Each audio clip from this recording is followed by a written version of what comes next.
नमस्कार। आप सभी का स्वागत है हमारे YouTube चैनल रोचक कथाएं में। आज के हमारे कहानी का शीर्षक है पश्चाताप का भाव। मदन उड़ीसा के एक छोटे से गांव में पला बढ़ा। पढ़ लिख कर वो एक अच्छी सी नौकरी करने लगा।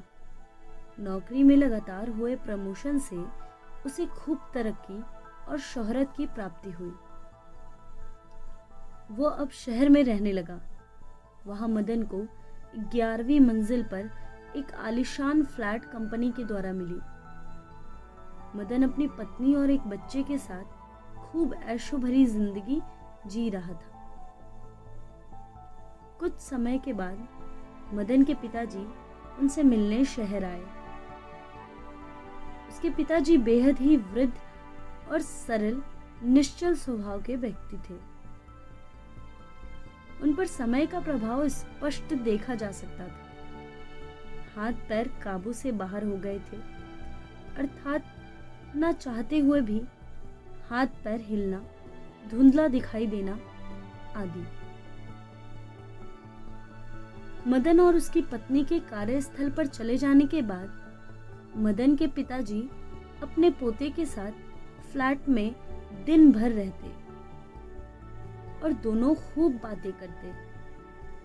मदन के पिताजी अपने पोते को बढ़िया बढ़िया कहानी, रामायण, महाभारत और बुद्धिवर्धक कहानियां सुनाते। पोता खूब मन लगाकर उन कहानियों को सुनता। उस नन्हे से पोते का नाम मयंक था।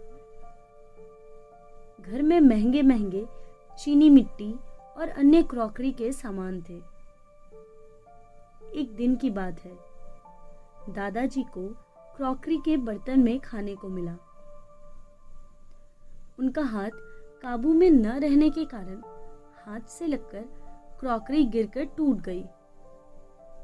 इस पर मदन की पत्नी ने बाजार से लकड़ी के बर्तन का सेट खरीद लिया, जिसमें थाली, कटोरा आदि शामिल था। अब दादाजी को नित्य प्रतिदिन उन बर्तनों में खाना मिलने लगा। दादाजी को इन बातों का बुरा लगा, किंतु उन्होंने किसी से कहा नहीं। एक दिन मयंक खेल खेल में लकड़ी के कुछ बर्तन बना रहा था। इस पर मदन और उनकी पत्नी यानी कि मयंक के मम्मी पापा ने डांट लगाई और कारण पूछा कि यह क्या कर रहे हो।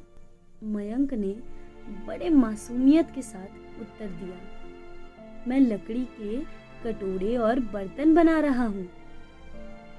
इस पर मयंक के मम्मी पापा ने पूछा कि इसकी आवश्यकता क्या है, इसे क्यों बना रहे हो।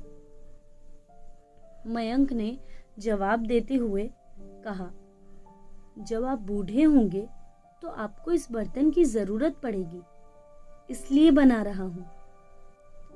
अब मदन और उसकी पत्नी को अपनी गलती का पछतावा हुआ। दोनों पति पत्नी ने पिताजी से क्षमा याचना किया। बड़े लोग स्वभाव के सरल होते हैं, अतः उनसे माफी मिलने में देरी नहीं होती। हमें इस कहानी से यही शिक्षा मिलती है कि हम जैसा कर्म करते हैं, फल भी वैसा ही मिलता है।